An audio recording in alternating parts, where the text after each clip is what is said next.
Amén, pastor. Le damos paso. Ok.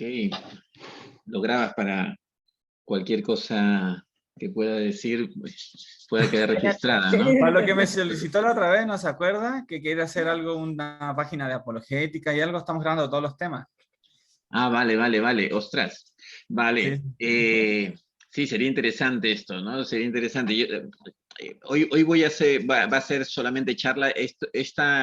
Este proyecto que te mencioné, sería interesante tenerlo ahí con diapositivas y todo esto, ¿no? Vale, muy bien. Bueno, muchas gracias, Eleazar, María, por invitarme. Una alegría ver a cada uno. Conozco a Brian, nos encontramos allí en la biblioteca, arreglando la biblioteca en la iglesia. Gracias, Brian. Conozco a Julia. Conozco a Jonathan Sara. Mira, yo también sufro lo que tú sufres, Eleazar. Me olvido del nombre de la chica que está al lado de Julia. ¿Cómo puedo olvidar del nombre de...? Qué fuerte, qué fuerte. Es posible que la case y me voy a olvidar. Milagros, ayúdame, lance. Laura. Laura, no te Madre fastidies. mía, Jorge. La memoria corta, la tengo mal. Laura, perdóname, pero estás en mi corazón junto con tu novio, tu prometido. Edison, ¿estás aquí? ¿Estás en Barcelona? ¿Estás en Ecuador? ¿En Colombia? ¿Dónde estás? En Ecuador. ¿Estás en Ecuador? Vale. Sí, estoy aquí. Vale, bueno, ¿todo bien por allí? Sí, todo bien. ¿De dónde me dijiste? ¿De qué parte de Ecuador eres? El Triunfo está a 1 hora de Guayaquil. Vale. Oye, en octubre, que Dios mediante estaré por ahí, me conectaré contigo, ¿eh? Vale, Vale. sí. Bueno, Mimi, no sé si conozco a Mimi. ¿Te he visto, Mimi, alguna vez por la iglesia? ¿Vives en Barcelona? ¿Eres amiga de alguien aquí, invitada de alguien? Soy nueva. ¿Eres nueva por Conocí aquí? por Instagram, sí. Vale. Bueno, bienvenida, Mimi, bienvenida. Gracias.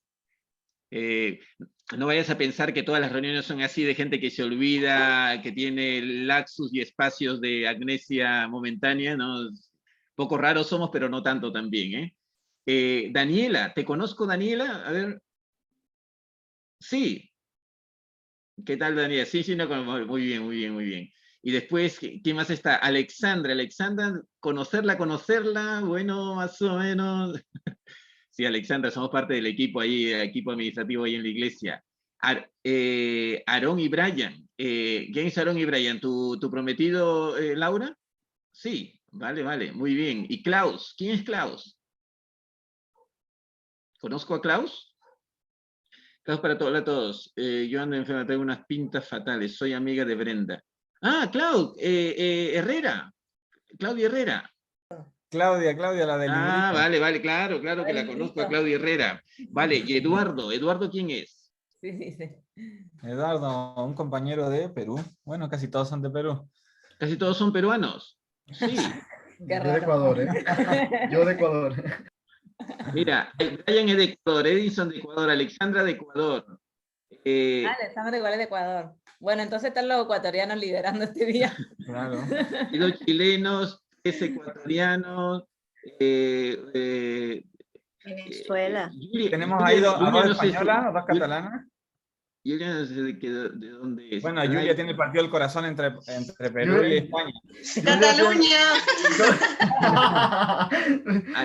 Y Adaimi Urbina. ¿Quién es Adaimi Urbina? ¿La conozco? No sé si la conoce, pero... No sé si la conozco. Hola, Adaimi. Muy bien. Mira, me está hablando Alexander. Ostras, voy a cortar mi WhatsApp porque si no me están saliendo aquí las notas. Pero un momento, y comenzamos.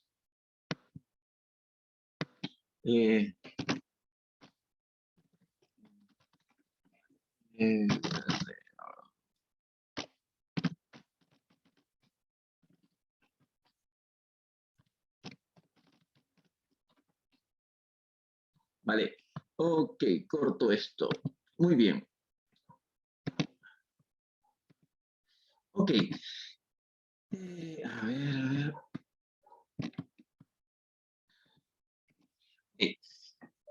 Muy bien. Bueno, vamos a tratar este tema y vamos a pedirle a Dios que nos bendiga, ¿no? Que vamos a tratar puntos que seguro vosotros habéis escuchado y un poco dialogar sobre ellos, alguna cosa quizás sea nueva, otra quizá la habéis escuchado, que tiene que ver sobre la resurrección, ¿no? Conocí al Señor a los 15 años, ahora tengo unos 30 años más, y realmente el concepto de la resurrección de Cristo a lo largo de mi vida cristiana fue de menos a más, en el sentido de que la resurrección era una enseñanza más que aprendí en la vida cristiana, pero no la consideraba tan fundamental para la fe que había yo abrazado. Hoy en día entiendo que sin la resurrección, todo lo que hacemos, todo lo que es la vida cristiana, la iglesia cristiana, el cristianismo se vendría abajo, ¿no? El sueño de Dan Brown, era así el escritor del Código Da Vinci. ¿Recuerdan ese libro antiguo de las pelis que ha habido y todo eso, no? El sueño de Dan Brown se haría realidad porque todo caería, ¿no?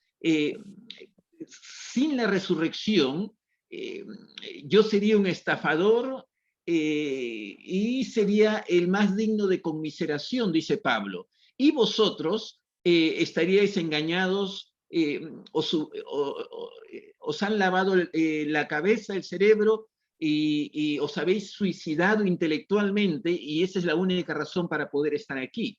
La resurrección es fundamental, ya que es la base o la prueba más fuerte que nos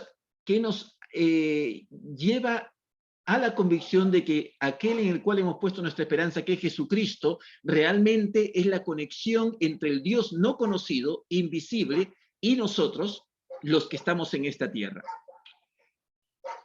A Dios, Juan 1:18 dice, a Dios nadie lo ha visto jamás. ¿Dónde está Dios? A ver, tanto que me hablas tú de que crees en Dios y tanta cosa, vas a la iglesia y eres religioso y por eso vives una vida un poco rara y un poco aburrida.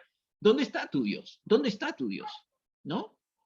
Bueno, la única conexión entre aquel Dios que no vemos es ese Jesucristo que vivió hace 2000 años, del cual habla no solamente la Biblia, sino historiadores, ateos muchos de ellos como Tácito, otros como Josefo y otros escritores antiguos. Ese Jesús que vivió hace 2000 años en Palestina es nuestra conexión con ese Dios del cual no vemos. Ahora, y es la conexión porque hemos creído que ese Jesús no era un maestro cualquiera, no era un loco, no era un estafador, sino realmente venía del cielo y era Dios. Me parece que habéis tocado en uno de los temas de la semana pasada el trilema de Lewis, ¿no? Es así, ¿no? Es un loco, es un estafador o realmente decía la verdad. Nosotros hemos creído que Jesús decía la verdad y en Él nos abrazamos y fortalecemos nuestra fe en que Él ha resucitado y como consecuencia es realmente Dios. No solamente porque lo dice, sino porque su resurrección muestra que no era solamente un ser humano, ¿no? Entonces, bueno, sobre eso vamos a hablar un poco. ¿Y qué tal si hacemos una pequeña oración y me permiten orar para pedirle una vez más que el Señor guíe mi corazón? Señor, gracias por este tiempo, gracias por conversar con mis hermanos aquí.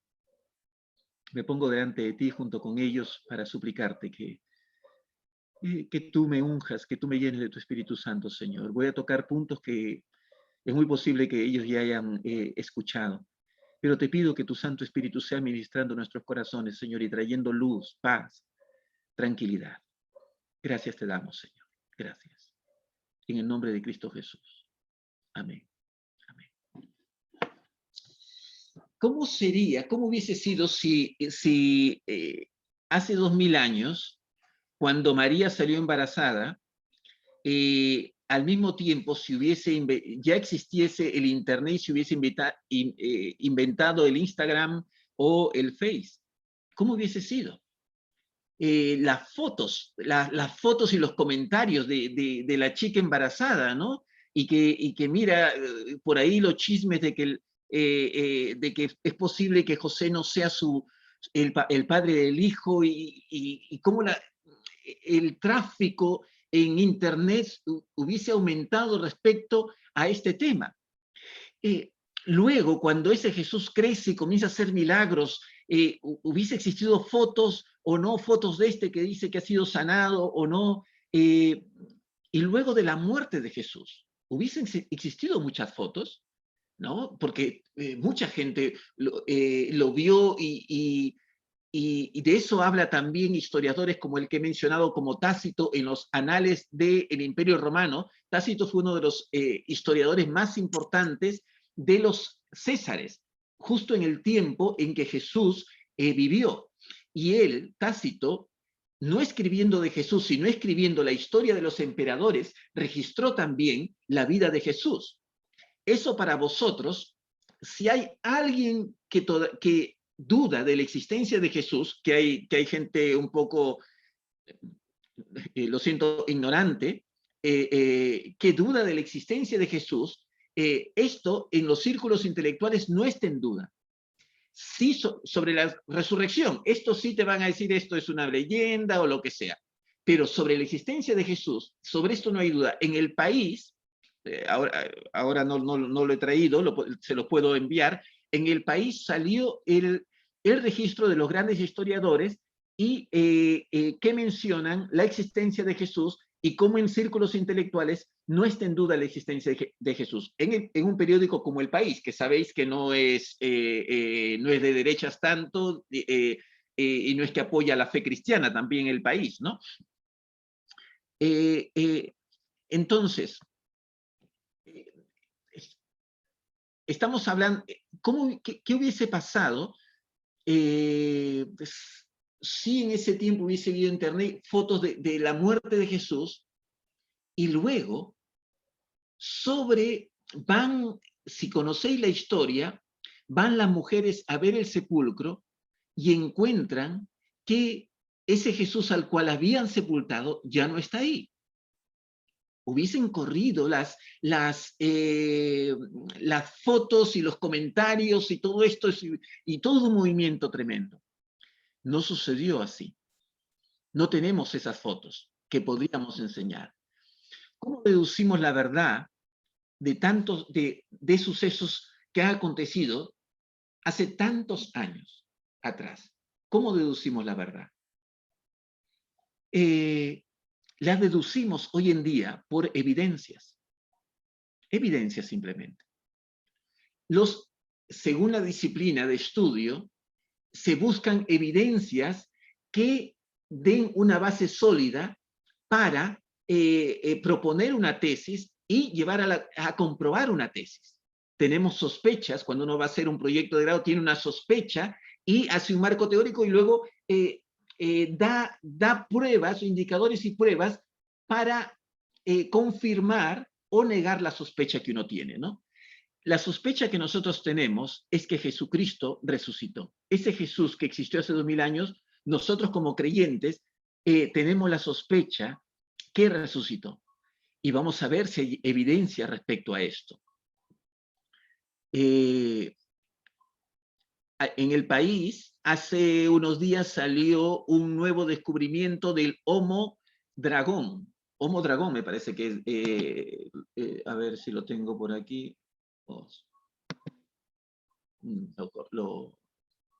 Lo corté. Lo pueden ver en El País. Un nuevo descubrimiento de otro antepasado del Homo sapiens, descubierto en China, por eso se llama Homo dragón. Si estudiáis un poco esto, para mí fue fascinante leer en los libros de antropología cada descubrimiento de un antepasado nuestro que los antropólogos sacan a la luz. Esos nuevos hallazgos remueven todos los conceptos deducidos de los hallazgos anteriores. Todo lo trastoca, todo lo cambia. Si investigáis un poquito sobre esto, cada hallazgo nuevo trastoca los hallazgos anteriores, ¿no? porque son nuevas evidencias. Y simplemente quería mencionar esto y una cosa más que quería mencionar antes de tocar estos puntos. Sabéis, todos estáis al tanto de esta historia de un padre, y van sucediendo cada vez más cosas, se está poniendo trágicamente de moda, padres que quieren hacer daño a sus mujeres, a sus exmujeres, y para eso secuestran a sus hijos y los asesinan a sus hijos. Están sucediendo estas cosas tan terribles. Muchos no encuentran la evidencia, no hay un video sobre esto, no lo encuentran con las manos haciendo el acto de asesinato, pero la policía encuentra evidencias de todo esto. Y las evidencias van creciendo y un juez llega a la conclusión de que estas personas realmente han cometido esta atrocidad, ¿no? Entonces, el cristianismo basa su fe en la resurrección de Jesucristo en evidencias.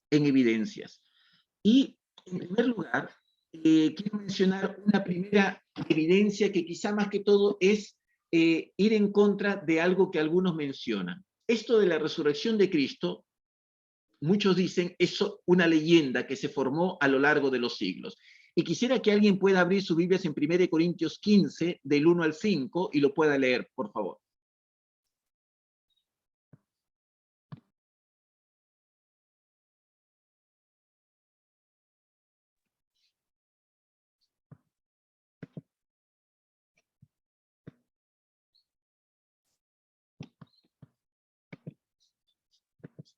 Primero Corintios 15, del 1 al 5.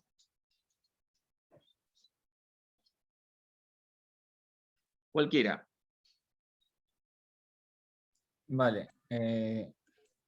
Queridos hermanos, quiero recordarles la buena noticia que les di. Ustedes la recibieron con gusto y confiaron en ella. Si continúan confiando firmemente en esta buena noticia, serán salvos. Pero si no, de nada les servirá haberla aceptado. Lo primero que les enseñé fue lo mismo que yo aprendí, que Cristo murió en lugar de nosotros, que éramos pecadores. Tal como lo enseña la Biblia, fue sepultado y después de 3 días Dios lo resucitó. Primero se le apareció a Pedro y después a los 12 apóstoles. Ok. Jesús está, Pablo ha leído fue sepultado y a los 12. Pablo está compartiendo con la iglesia de Corinto. Él dice, además os declaro, hermanos, el evangelio que os he predicado, el cual también recibisteis, en el cual también perseveráis. Por lo cual asimismo que tenéis, porque el verso 3, primeramente os he enseñado lo que asimismo recibí, que Cristo murió por nuestros pecados conforme a la Escritura, y que fue sepultado y que resucitó al tercer día. Este verso 3 es uno de los credos más antiguos de la fe cristiana. Sabéis que en esos años, estamos hablando del año 54-55 después de Cristo, unos 22, 23 años luego de que Cristo ha muerto y resucitado, en ese tiempo tener un libro era muy complejo, muy difícil. Un rollo tenía la gente muy importante, los sacerdotes, gente que tenía mucha riqueza. Y las personas mantenían los conceptos importantes en credos, en la vía oral. Y el cristianismo usó los credos para mantener la enseñanza a través del tiempo.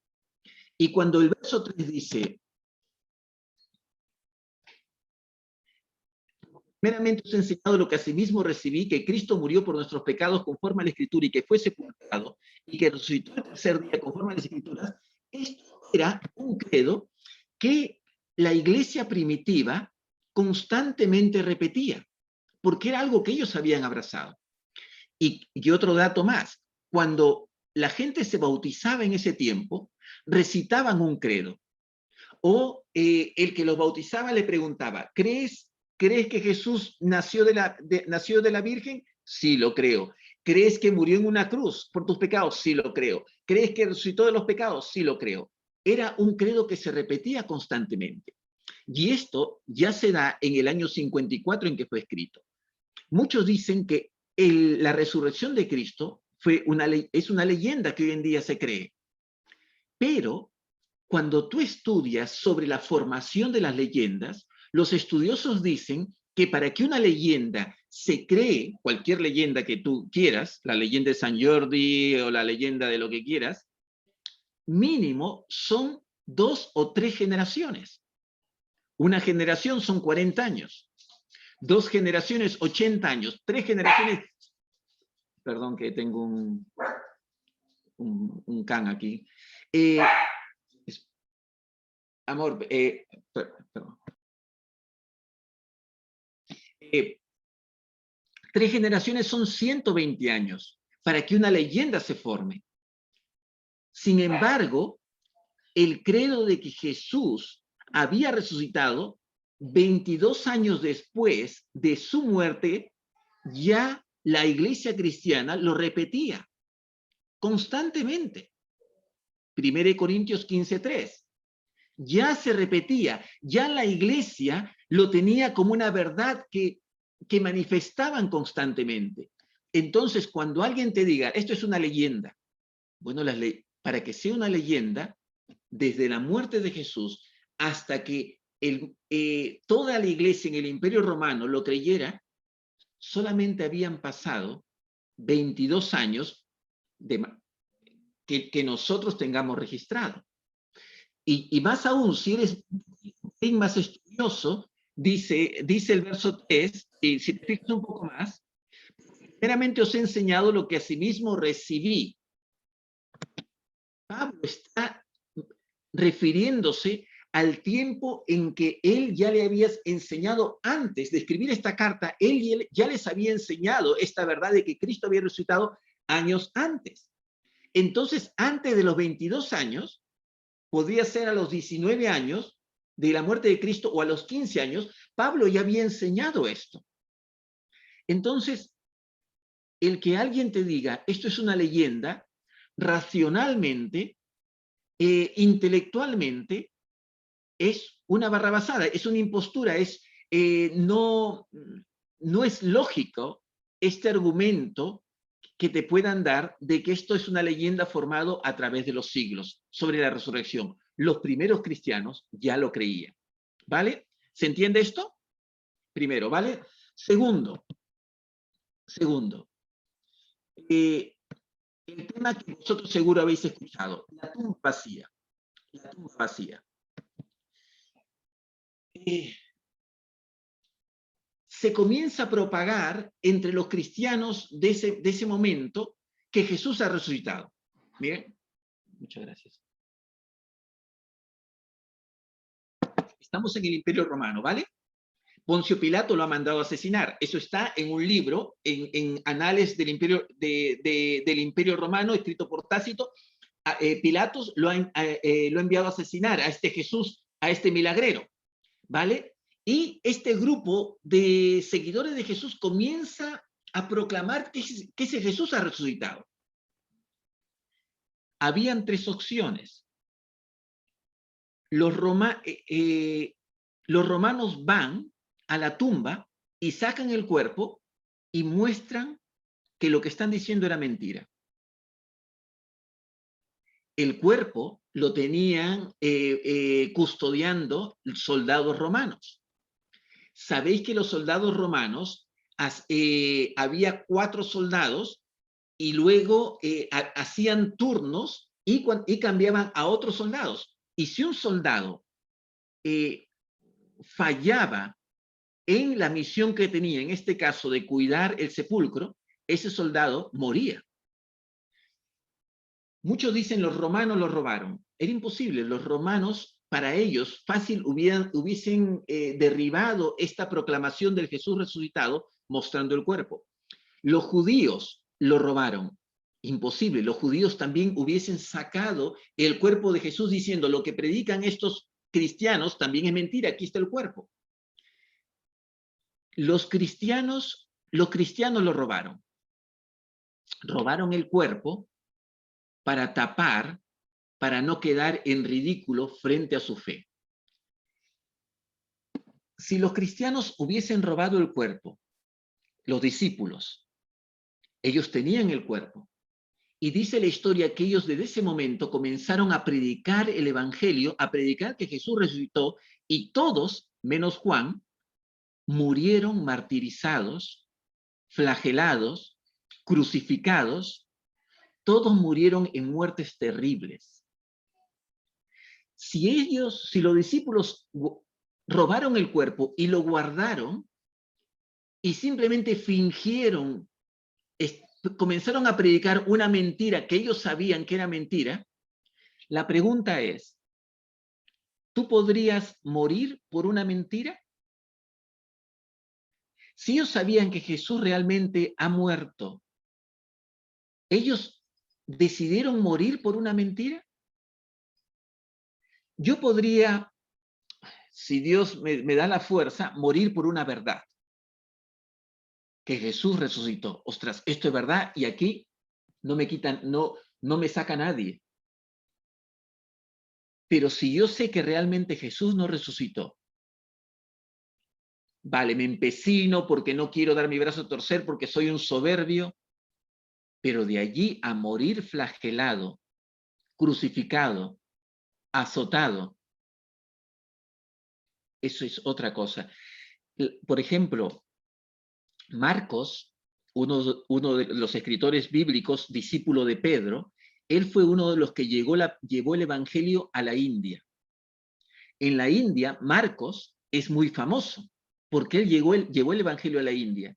Marcos fue arrastrado de una iglesia por las gradas de una iglesia con unos caballos, y dice la historia que fue desnucado, porque fue arrastrado por las gradas, y la cabeza iba golpeándose y su cabeza fue quebrada y murió de esa manera. ¿Los discípulos fueron capaces de morir por una mentira? No hay manera de refutar la tumba vacía. ¿Qué pasó? ¿Qué pasó? ¿Dónde está el cuerpo de Jesús? Otros dicen, Jesús no murió. Pareció que murió, la gente creyó que murió, pero no murió realmente. Y luego se quitó la vestidura y se fue. Si estudias cómo era sepultado un judío, os vais a dar cuenta, vais a saber los distintos envoltorios donde se coloca un muerto judío.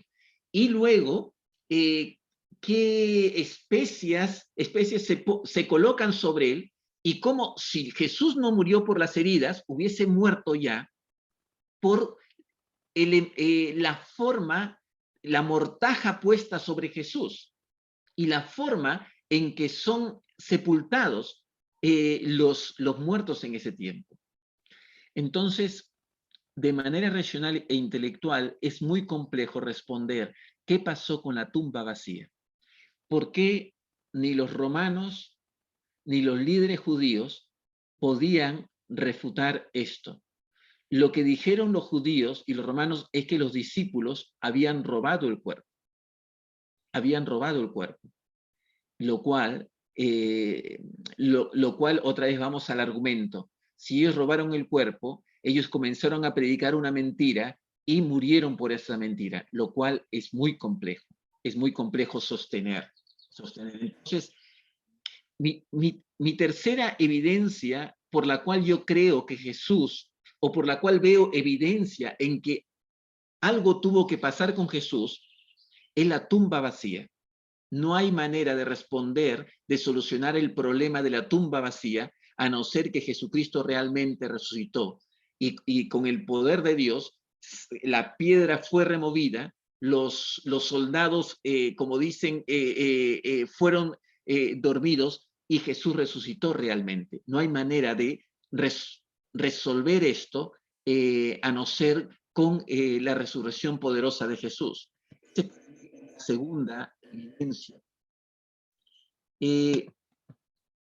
La aparición a más de 515 personas. En el texto leído, 1 Corintios 15, 3, 4, 5, narra los distintos tipos de personas a las cuales Jesús apareció. Y en el texto bíblico narra todas las cosas que Jesús hizo. Fue tocado, comió pescado, caminó con personas, fue visto, caminó con personas, habló con personas. Los discípulos, no solamente los 12, sino un grupo mucho más amplio, como de 500 personas, lo vieron. Algunos argumentan y dicen, bueno, fue una neurosis, fue una alucinación de todos aquellos que estaban allí, una alucinación religiosa que tuvieron estas personas. Hay que tener en cuenta, si se hace un estudio concienzudo de el tipo de personas que estaban allí, que seguían a Jesús, no eran cualquier tipo de personas. Sí, había pescadores que podríamos decir eran un poco emocionales, gente un poco del vulgo, pero también había cobradores de impuestos, gente calculadora. Estaba Tomás, que era escéptico, que no le vendías la moto fácilmente. A Tomás Jesús le dijo, Tomás, mete tus dedos en mis manos y tu mano en mi costado y cree, ¿no? Tomás era muy escéptico y Jesús se presentó ante distintos tipos de personas en distintos lugares y a gente que era escéptica, y todas esas personas dieron testimonio de haber visto a Jesús. Y no fue solamente a un grupillo, sino a distintos tipos y clases de personas. Entonces, mi tercera razón es porque Jesús se presentó, se relacionó, la presencia de Jesús, más de 11 apariciones de Jesús a distintos tipos de personas en distintos lugares, a personas con caracteres distintos unos del otro, escépticos entre ellos, dan testimonio de que vieron a Jesucristo. Y por último, o quizá el penúltimo, es el cambio en la vida de estas personas. Cuando Jesús fue crucificado, todos se fueron, todos. Pedro lo siguió de lejos. Cuando descubrieron que Pedro era seguidor de Jesús, Pedro comenzó a blasfemar de miedo con la posibilidad de que también lo apresen a él y también lo juzguen y quizá lo crucifiquen al igual que Jesús. Por eso Pedro blasfema, porque tiene miedo de correr la misma suerte de Jesús. Los discípulos se convirtió en una banda de timoratos, cumpliendo lo que Jesús había dicho: cogerán al pastor y las ovejas huirán, ¿no? Pero esa banda de gente timorata que vuelve a pescar, que huye cobardemente, después de la resurrección de Jesús, se convierte en gente valiente que se disemina por todo el Imperio Romano y comienza a predicar la resurrección de Jesucristo con una valentía increíble, no importándoles su propia vida y muriendo como mártires porque algo había pasado en sus vidas. Y para mí personalmente, yo necesito tener más fe para creer que Jesús no resucitó, que para creer que realmente ellos vieron algo que les cambió la vida, algo poderoso, que los cambió de gente timorata a gente valiente, de gente cobarde a gente atrevida, osada. Algo cambió la vida de estas personas. Y para mí lo que cambió la vida fue el haber visto nuevamente a su maestro. Luego de haber estado muerto, ahora lo ven vivo. Y eso hace que todas las cosas que le habían escuchado durante los 3 años anteriores comiencen a tomar sentido. Y comiencen y ante ellos se abre una nueva perspectiva de vida. Comienzan a darse cuenta que aquel Jesús al cual seguía no era solamente un maestro, sino realmente era Dios resucitado. Y por eso ellos se transforman en uno de los ejércitos más fuertes y crean una de las empresas más fuertes que ha subsistido durante más de 2000 años. Hoy, la gente que cree en el Jesús resucitado son más de 2000 millones de personas. Sabéis, en el planeta Tierra somos, no sé si hemos pasado los 7000 millones, no estoy seguro si alguien tiene ese dato, pero más de 2000 millones de personas creen creen en Jesucristo, en el Cristo resucitado. ¿Cómo es posible que de ese grupito minúsculo de gente judía menospreciada en el Imperio Romano haya este grupo minúsculo, por lo osado y la convicción que tenían, comenzar a hacer una revolución en todo el Imperio Romano, haciendo que en el siglo IV, 316 más o menos, el Imperio Romano abrace esa fe cristiana que había vencido el politeísmo del Imperio Romano de su tiempo, ¿no? Entonces, para mí, estas son las razones por las cuales personalmente yo creo que Jesús resucitó. En primer lugar, porque es imposible para mí que la resurrección sea una leyenda creada a través de los años. No hubo tiempo para que se desarrolle una leyenda en tan poco tiempo. En 15, 20 años es imposible que se cree una leyenda. En segundo lugar, la tumba vacía no tiene una respuesta lógica, sino es que algo pasó con ese Jesús, y eso es lo que pasó, tuvo que ser la resurrección, porque ni los romanos estaban interesados en desaparecer el cuerpo, ni los judíos estaban interesados en desaparecer el cuerpo, y los discípulos no tenían capacidad de robarlo, y si lo robaron, es imposible que hubiesen seguido predicando sobre la resurrección sabiendo que era mentira. La tumba vacía es mi segundo punto. Mi tercer punto es tanta gente de distinto carácter, de distinto trasfondo, vio a ese Jesús, tuvo relación con ese Jesús resucitado, más de 11 apariciones.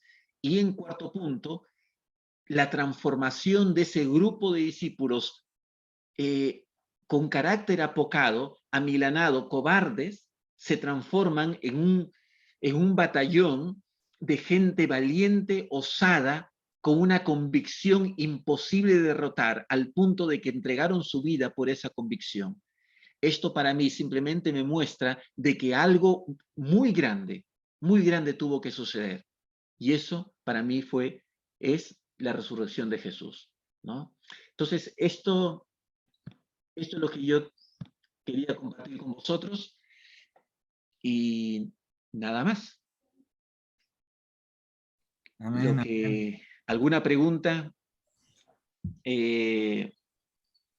¿Duda? ¿Queréis que lo repita nuevamente todo, si no habéis entendido? Bueno, lo han grabado ahí. ¿Comentario? Si no estáis de acuerdo, no pasa absolutamente nada, ¿eh? Aquí, Laura, si no estás de acuerdo, no pasa nada, ¿eh? Sabes que aquí puedes tú ser la nota discordante. A mí me gustaría decir el último punto, para mí personalmente es como el más fuerte, porque, o sea, si fuera mentira, realmente sería demasiado raro que que los discípulos hayan dado su vida por eso, porque si hubieran sabido que era todo mentira y que ellos hubieran robado el cuerpo y todo, y perder su vida de una forma tan brutal, es casi, o sea, imposible. Y además, como dice el pastor, o sea, la evidencia de que hasta el día de hoy hay muchísima gente que cree y nosotros mismos tenemos esa convicción de que creemos en él. No sé, eso me deja así, sí o sí es verdad, porque no puede ser que un mito, porque los mitos la gente lo cree, pero no la cree con una convicción como la convicción cristiana, la cree como, bueno, es una historia, una leyenda y ya está. No es como nosotros creemos, esta es la verdad. Es la verdad, Jesucristo murió por mí, murió por todos ustedes y bueno, el último punto para mí es el más fuerte. Y lo otro, mencionar una película que hemos visto que habla sobre la resurrección de Cristo y que es de un periodista que no cree en Dios, no cree en Jesús, y bueno, empieza a investigar y todo, y al final termina creyendo por las evidencias. ¿Cómo se llamaba? El caso de... ¿Cómo De era? Cristo. El caso de Cristo. De eso mismo iba a comentar yo, Sí. porque yo siempre me había preguntado por qué Dios permitió que Cristo sufriera tanto, por qué Dios permitió que fuera humillado de tal forma, que fuera tan golpeado, tan masacrado. Algunos podrían describirlo, ese acto de humillación, como un acto sádico, incluso aberrante, porque la forma en que lo golpeaban era prácticamente que tenía trozos de carne que le colgaban por el cuerpo. Era algo horrible, algo incomparable, que no se llega a representar fidedignamente a través de la pasión de Cristo. Y siempre me había preguntado, pero ¿por qué Dios permitió esto? Y cuando vi hace como un año atrás el caso de Cristo, a este periodista que trata de refutar la resurrección, porque esa es la base del cristianismo, la resurrección, habla con un doctor, con un doctor tipo forense, que le dice que fue prácticamente destrozado y que era imposible que él pudiera haber salido por su voluntad de la tumba, por la manera en que fue golpeado. Entonces para mí fue como el Señor permitió esto en su Hijo porque no quería que haya ninguna pizca de duda ante esos corazones duros que niegan la resurrección. Entonces para mí fue como un alivio de saber eso. Y nosotros muchas veces, bueno, ¿por qué se están tocando estos temas acerca de Cristo? Enfocarnos en el Señor, porque lamentablemente muchas veces nosotros como cristianos o como colaboradores, a veces enfocamos el tema hacia lo moral. A veces como que tratamos de enseñar a nuestros hermanos a vivir una vida correctamente moral, pero en realidad el poder transformador viene de Jesús. El que transforma los corazones es Cristo. Entonces nuestra mirada, más allá de lo moral, que eso viene a través del amor hacia Cristo, es enfocarnos en que debemos de meditar en Dios, debemos de pensar en Dios, debemos de constantemente que Jesús, que su sacrificio, que la entrega de Él esté de constante en nuestros pensamientos, esté de constante en la manera en que yo vivo, en cómo relaciono mi entorno, en tratar de mirar a mi prójimo a través de Cristo. Y así, de esa manera, mi deseo de pecar va a ir disminuyendo cada vez más. Eleazar, un comentario, si me permites. El predicar de la resurrección de Cristo es muy desafiante. Un punto más que quizá para que tengáis en vuestra caja de herramientas, la fe en la resurrección de Cristo está abrazada por distintos tipos de personas, tanto gente tan humilde, de un nivel socioeconómico muy humilde, a personas con un coeficiente intelectual altísimo, profesores de las mejores universidades del mundo, creen en la resurrección de Jesucristo.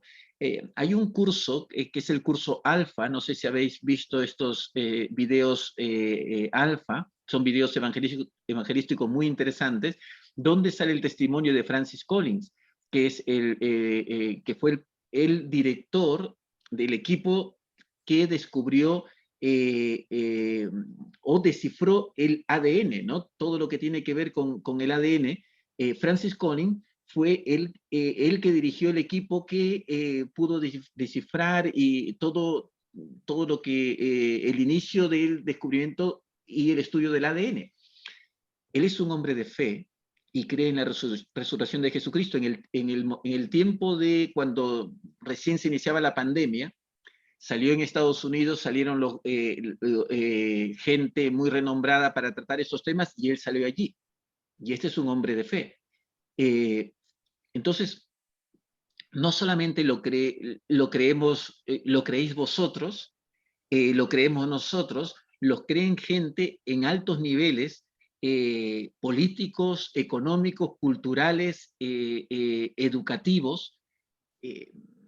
La fe cristiana está diseminada por todos los ámbitos de la sociedad. No es solamente, porque a veces se dice, bueno, son para personas que quizá es una muleta que usan para sostenerse en medio de la vida, ¿no? Lo tienen personas. John Lennox es otro que escritor de libros, matemático, profesor de matemática pura y catedrático, que escribe muchos libros de apologética, cree en la resurrección de Cristo. Y es interesante, me parece que él dio una ponencia, no sé si es en Harvard, frente a profesores de una ponencia, y discutió con Dawkins, un ateo muy... él es como un cura ateo, ¿no? Que lucha en contra de toda la religión. Y él debatió sobre la fe en Jesucristo con este ateo, con Dawkins, ¿no? Entonces, la fe en la resurrección de Jesucristo no es solamente para una franja social, está por todos los ámbitos. El 60% de los premios Nobel los últimos 100 años son teístas, no evangélicos, no protestantes, sino teístas. ¿Qué significa esto? Que creen en un Dios. El 60% de los premios Nobel de los últimos 100 años, el 60%. Entonces, que tengamos en cuenta que la fe cristiana, la fe en Jesucristo, la fe en un Dios creador, está diseminada en todos los ámbitos de la existencia, ¿no? Este es un punto simplemente que quería añadir. Amén, amén, amén. Bueno, ¿alguno de ustedes, chicos, tienen alguna pregunta o algún comentario? ¿Algo les vino a la mente que quisieran compartir? Mira, Edison quiere decir algo, estoy seguro. Abrió los ojos. La última parte me gustó mucho. ¿Sí me escuchan? Sí, sí, fuerte y claro. Cuando el pastor dijo, discípulos cobardes se transforman en personas increíbles de Dios. Y sí, vemos el ejemplo de Pedro, ¿no? Y sí, como su fe en Jesucristo cambió de una manera sorprendente su vida y daban la vida por Jesucristo. Ese fue el punto muy importante que me gustó. Discípulo cobarde que se transforma en personas increíbles de Dios por medio de Jesucristo. Amén, gracias, hermano. Amén. ¿Alguien más? Julia, yo sé que tú o Laura, una de ustedes dos, las españolas, Sí, representando al país. Yo vi que conversaban entre medio, así que seguro tienen un gran aporte. A mí algo que me vino a la mente fue que en Deuteronomio hay una parte que dice que al que haga tal pecado se le castigará o corregirá con, es que ahora no me acuerdo del número exacto, pero pongamos que eran 39 latigazos. Es un ejemplo, ¿eh? Y decía, más no, porque más ya es humillación. Y lo busqué y Jesús tuvo más que el número que ponía en Deuteronomio. O sea, como Dios conociendo la ley, aún así, Jesús, bueno, para mí eso me vino a la cabeza. Y comentábamos también que la última parte como a todos, nos ha impresionado y ahora pensaba en mi mente humana, si yo tuviera que tapar una mentira, ¿hasta qué punto estaría dispuesta a sufrir por la mentira? Y luego fue como, no, directamente diría, no, que era mentira, yo, no me hagas esto, ¿sabes? No me pegues, por ejemplo, y pediría perdón. Entonces es como, ¿y cuánto más no voy a defender? Claro, una verdad, y luego pensaba en mí y, por ejemplo, en Laura, que tenemos como esa vena justiciera de que cuando pasa algo que yo no estoy de acuerdo o veo que alguna injusticia es como, esto no es así, no sé qué, y saltamos y nos hacemos oír. Pues yo creo que como que tendríamos que vivir con este chip o esta mentalidad de querer aprender más para poder demostrar no ganar discusiones, sino saber cómo responder según qué preguntas. Uy, Jorge va a decir algo. A ver, ya está. Ya le he liado. No. Se ha desmuteado. Y ya está, más o menos era eso. Simplemente, o sea, es importante, bueno, también está, supongo, Eleazar busca formarnos apologéticamente, ¿no? Para defender nuestra fe. Y a veces es importante pensar, ¿no? Si estamos en la verdad, no tenemos que tener problema en pensar en todos los puntos, bueno, no sé si suena feo esto, ponernos como abogado del diablo, ¿no? A ver, buscar un punto oscuro de nuestra fe, si hubiera realmente un ateo aquí, que tendríamos que respetarlo, o sea, nosotros como creyentes respetamos a todos y valoramos a todos, y no hay ningún problema que una persona no cree en Dios, no pasa nada. Pero, ¿qué nos diría en cuanto a esto, no? Y cuando hablaba Julia, pensaba, vale, ¿es posible que una persona muera por una mentira? Bueno, el orgullo, a veces por no dar nuestro brazo a torcer, no sé, pienso que alguno quizá que muera por eso, ¿no? Pero es interesante que la mayoría de ellos murieron separados en distintos lugares, solos, muchas veces, flagelados en cárceles, y ninguno se dio. Y ninguno se dio. O sea, no fue que murieron en grupo y entre ellos se dieron fuerza y murieron con la mentira, ¿no? Se diseminaron por el imperio, que era muy grande. O sea, digamos así, desde Roma hasta la India, es la distancia, y hasta la India fueron, ¿no? Y predicaron el evangelio y murieron allí por esa verdad que ellos creían. Entonces, tuvieron que algo tuvo que pasar, una alucinación conjunta a 500 personas de distintos momentos, o sea, algo tuvo que pasar, ¿no? Por eso te digo, para mí es más lógico creer que o sea, algo grande tuvo que pasar y yo no creo o sea, tuvieron que ver a su maestro, lo tuvieron que volver a ver, ¿no? Y recordar que lo vieron bajar de la cruz, muerto, Nicodemo lo cogió, José de Arimatea lo cogió, ese Nicodemo que se acercó de la noche vuelve a aparecer al final, lo coge, lo llevan a enterrar, es toda la historia muy... Si ves detalle a detalle, te pones como un investigador privado, es muy interesante la historia, es muy interesante, puedes investigarlo todo, ¿no? Y una última, perdón, la última cosa, me he acordado de que una vez estaba hablando con un sin techo que vivía en la calle y me decía, sí, yo creo, pero claro, a lo mejor que ya, entonces yo le pregunté, pero de verdad, ¿por qué crees en Jesús? ¿Qué ha pasado? Porque me dijo que nunca le habían hablado ni nada, y me dijo que creía solo porque no creía que los 12 estuvieran locos y que luego millones de personas estuvieran locas. Y que, o sea, por el ejemplo de ellos, porque él también leyó, o sea, eso le hizo creer más racionalmente. Y ya está. Interesante. Yo quería hacer una... Ay, disculpa mi vida, hable. Quería hacer una pregunta, es que quería saber si cuando Jesús se apareció a los 12 apóstoles, ¿fue físicamente o fue algo más espiritualmente? Cuando se le apareció luego de la resurrección. O sea, ¿ya se va? Yo voy a demorar unos 10 minutos ya, nada más, porque me han contratado solamente ¿por cuánto tiempo me han contratado? Pues ya puede irse. Sí, ya me están echando, mira, si puede esperarme 10 minutos, genial. ¿Dónde estaba? Vale, la resurrección es válida porque resucita en cuerpo. Sin embargo, en el mismo 1 Corintios 15 menciona que el cuerpo con el que Jesús resucita es el mismo cuerpo con el cual los creyentes van a resucitar. Y ahí hace una descripción de cómo es ese cuerpo.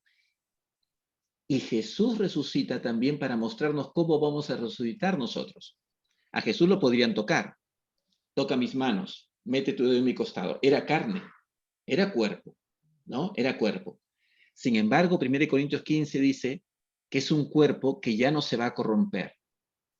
O sea, es un cuerpo hecho para la eternidad. Por eso que si tú lees, ya si eres un estudioso ya de la Biblia, si te pones ahí, si tomas la cosa en serio, vas a ver que a Jesús dicen que Jesús, su resurrección es las primicias de los que resucitarán luego. O sea, Jesús resucita primero como el primer fruto de una gran cosecha. Wow. Y esa gran cosecha va a darse, tanto si todos los que estamos aquí, por ejemplo, de aquí a 80 años, la mayoría todos vamos a estar bajo tierra, ¿no? Todos los que estamos aquí. O sea, cuando Cristo venga, si Cristo viene ya luego de que hayamos muerto, vamos a resucitar. Y vamos a resucitar con las mismas características de Jesús. Con un cuerpo con un cuerpo que ya no se va a corromper, sin daños, sin esa tendencia a corroerse, a destruirse, a enfermarse, ¿no? Con capacidad para vivir eternamente, como fue el diseño de Dios al inicio de todo. Recordar que la muerte y todo lo que implica la muerte, el desgaste y todo esto, es consecuencia de la entrada del pecado.